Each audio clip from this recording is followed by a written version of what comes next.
Shabbat Shalom, everyone. I know it's very, very warm outside. So if at any point, you're feeling lightheaded or anything, please fill up on water, refill, take care of yourselves. We have a hot day here. I knew Grandma Gittel through her blankets, her thick, colorful crocheted lap blankets, because they draped every cushion and filled every closet of my childhood home because you couldn't get rid of a Grandma Gittel. And then there were the sweaters, which really never quite fit. But we all still waited for it to be our turn with these family hand-me-downs. She left Belarus when she was 16, but apparently keeping warm never stopped being a priority. She passed away when I was 2, so I have no memories of her, only pictures, the annual trip to the grave, and of course, her crocheted fingertips throughout our house, all flat representations of a life that seemed so different from my own. Gittel passed away on the 7th of Adar, which so happens to be an auspicious day for a yahrzeit, just 3 days from now. And so every year, the scene in our home unfolded something like this. Dad, it's Grandma Gittel's yahrzeit tonight. Mom, yeah, and Moshe Rabbeinu too. So it was clear. Moses shared a yahrzeit with my great-grandmother, not the other way around. But still, the candle burned for both. 3,000 years of history separating the two collapsed into a single shadow. A shadow we live in that informs and shapes and directs our present. It's simultaneously obvious and hidden, the impact of the past on the present. From the great inflection points in history to the core characters of our collective and personal histories, we are where and who we are in large part because of who came before us. Yahrzeits and the death of a loved one open the window to the past, and the air comes rushing in. Would we be gathered here without Moshe Rabbeinu? So tempting as it may be to dismiss the question with a critical historical wave of the hand, I want to invite you into a different mode of thinking, imaginative, reflective, romantic. Who would we be if not for an Egyptian prince whose conscience ripped him from the palace, whose sensitivity to flames in the wilderness brought him into relationship with the divine, whose courage brought us the model to challenge tyranny? Who would we be if not for this flawed and impatient leader who walked with us as far as he could, who translated divine encounter into laws and teachings to live by, whose Torah we lift and kiss and protect? But we aren't just shaped by the past. It isn't a one-way street, dead-ending in the present.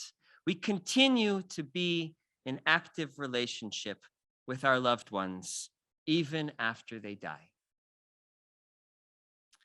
And I know it's not easy.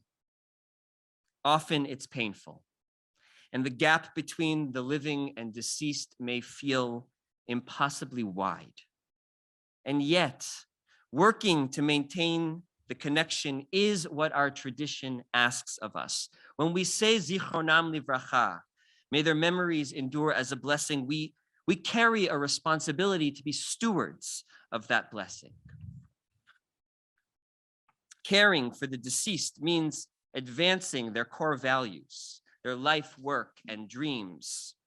It means asking, what did they care about and how can I keep that love reverberating in the world?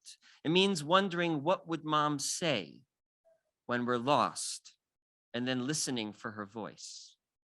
And that's true of our relationship with Moshe Rabbeinu or Grandma Gittel or any of our loved ones. There's this incredible teaching in the Talmud, which imagines Moshe observing the Holy One, attaching crowns to the letters of the Torah, scribal flourishes that in Moshe's understanding, they seem superfluous. Why are you delaying the giving of the Torah for these flourishes?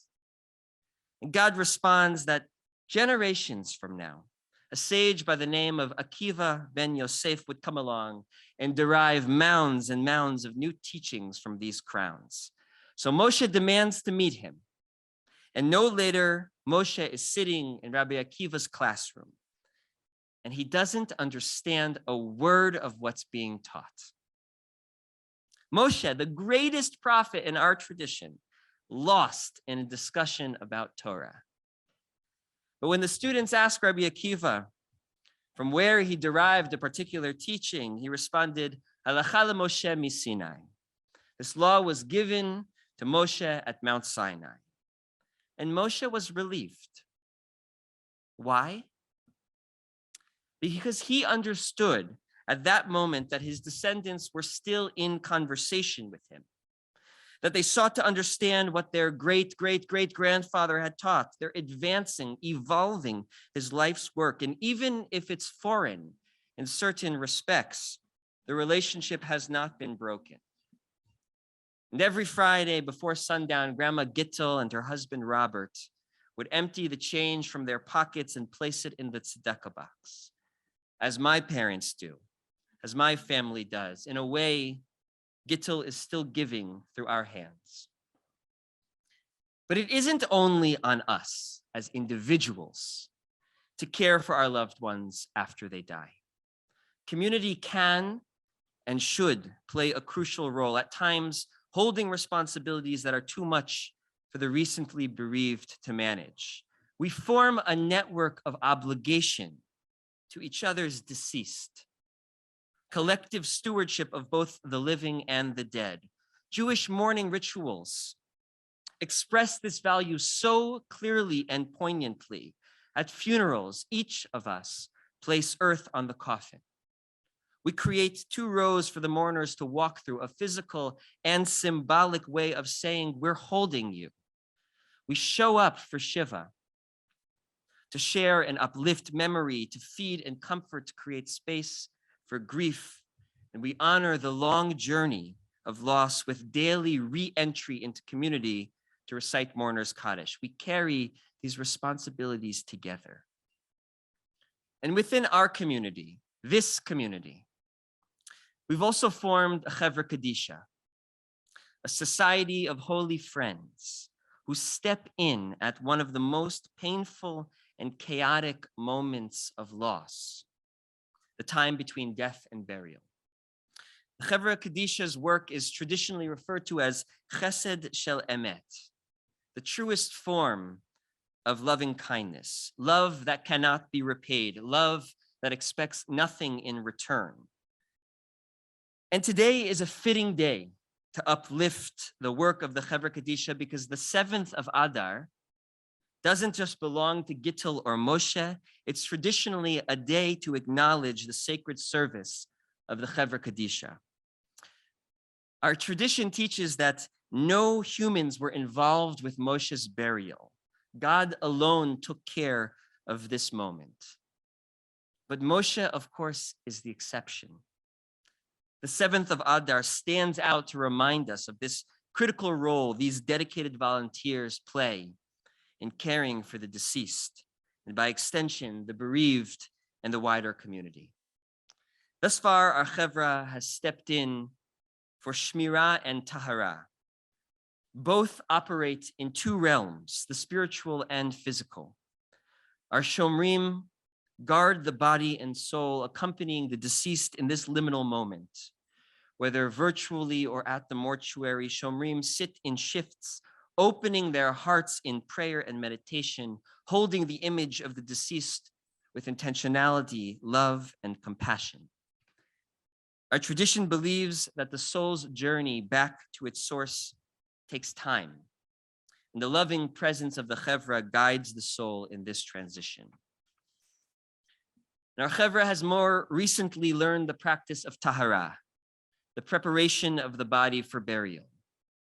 This ritual centers around the washing and cleansing of the body of the deceased, the dressing the deceased in burial garments, and the placement of the body in the casket, all accompanied by sacred prayer.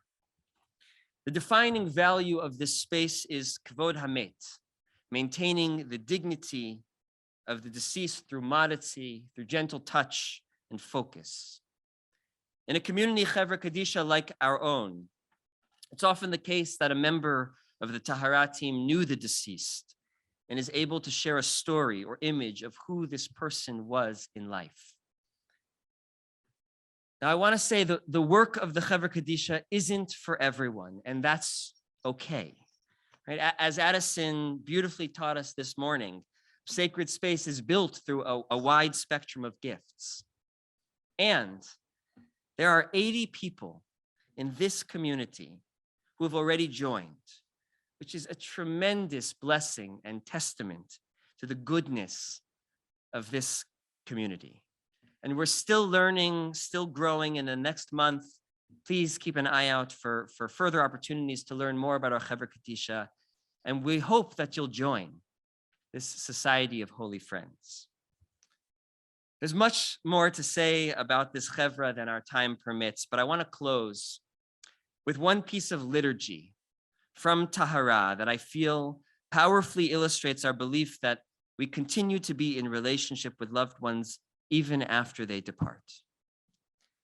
Tahara opens with these words recited by everyone in the room and directed to the deceased.